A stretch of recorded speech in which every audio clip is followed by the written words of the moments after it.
Hi guys, so today I want to go over a very important data structure, and this is in its most simple form. We're not going to account for size, or we're not going to account for a limit for this, but what we want to do is basically, this is going to be a very simple implementation in JavaScript of the hash table. Now, I need to rename my variables to more accurately reflect hash table data structure. Hash map is it's another way to refer to it, but it's just better if we go with the convention. So basically, you want to start off by defining a constructor function. Remember, when you create a new hash table, the this variable is going to actually refer to this function object that you're creating. If you just call it without calling new, this is going to refer to the window global variable. So make sure that when you are actually calling this constructor function, to use that keyword new. And that's a video for another time. But basically, when you declare it with a new, the this variable is going to be pointing at the hash table constructor function. So a lot of people like to define this limit equals to whatever arbitrary number and count and then compare the counter to the limit and then resize their storage unit accordingly. We're not going to do that. We're just going to focus on getting the bare bones understanding of what a hash table is. It's sort of like how JavaScript sets up their objects, because it uses the concept of a key value, but instead you're confined to a certain amount of keys and you're building an array instead. So it'll make more sense as you implement this. I highly recommend that you maybe look through this video or read about an article that goes through what the hash tables and then try to implement on your own with nothing. Just set a timer for 30 minutes. If you can't get it, just go back and look at the article or look at this video for reference. But keep doing that over and over until you pretty much memorize what a hash table is. And through memorization, you actually get to learn. After implementing so many times, it'll eventually click. Waiting for it to click initially usually doesn't work, or it takes a longer time. What I've found to be most effective and to accelerate learning on these topics is to just do that timer method. Just immediate implementation, immediate feedback. Anyways, going into this. So what we want to do is, on the prototype of hash table, we want to define a function so that when we call that new keyword, it's not creating an instance of this function every single time. That would be very inefficient. So what we want to do is instead create a function outside of the constructor function that references the prototype.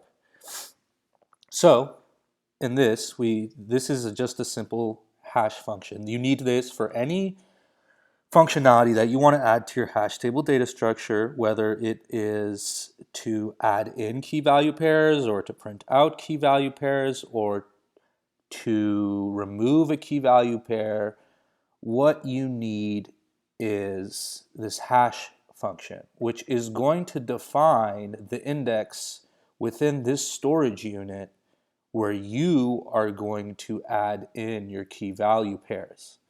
So this is a very, very simple hash function right here. We're just iterating through the length of the key and we're just adding its ASCII code and returning that at the end. There are much more complicated hash functions. The most popular is SHA-2323 or whatever. The one that's associated with Bitcoin. That's basically the most famous hash function, or one of the most famous. So we got our hash function, which we're going to reference later.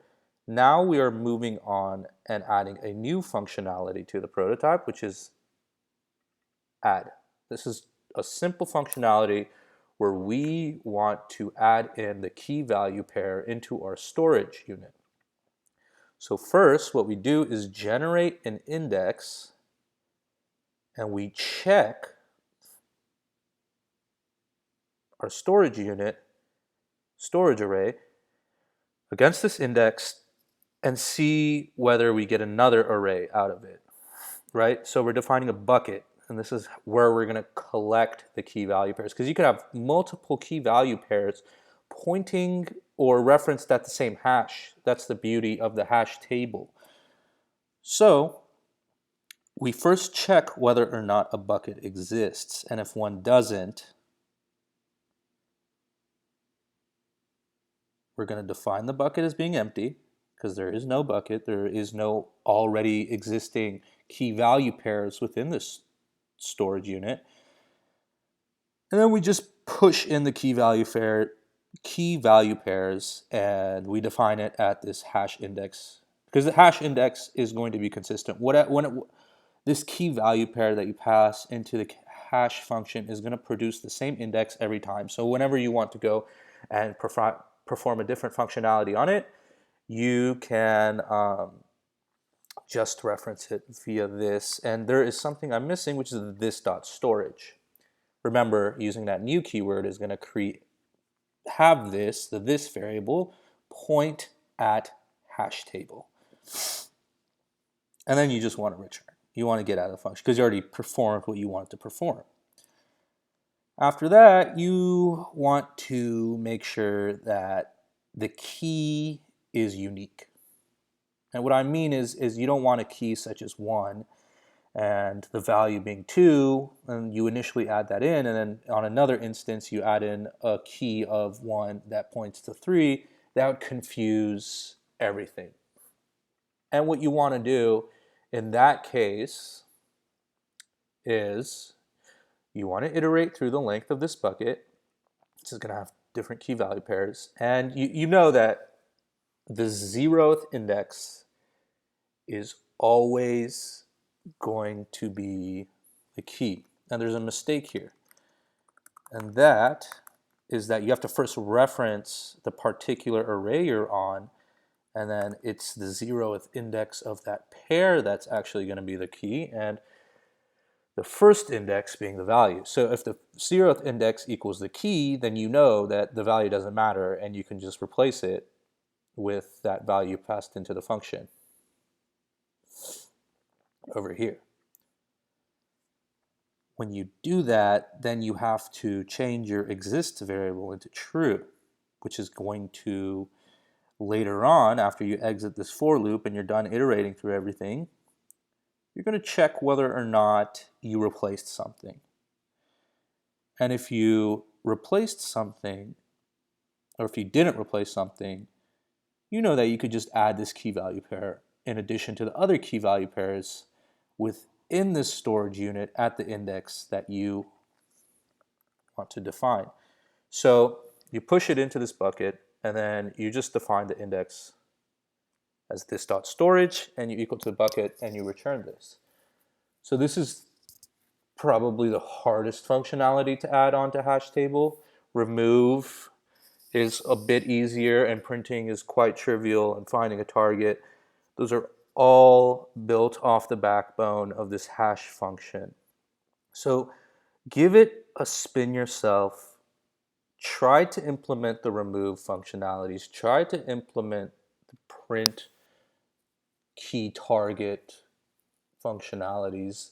Maybe add in a limit and resize function. Maybe you could add in a limit function into this hash table, the constructor function, this.limit, so that you can print out a storage unit of a particular size and resize it as you see fit as the counter gets bigger and bigger, because as of now this hash function is so simple that it's only useful for the purposes of teaching about hash tables.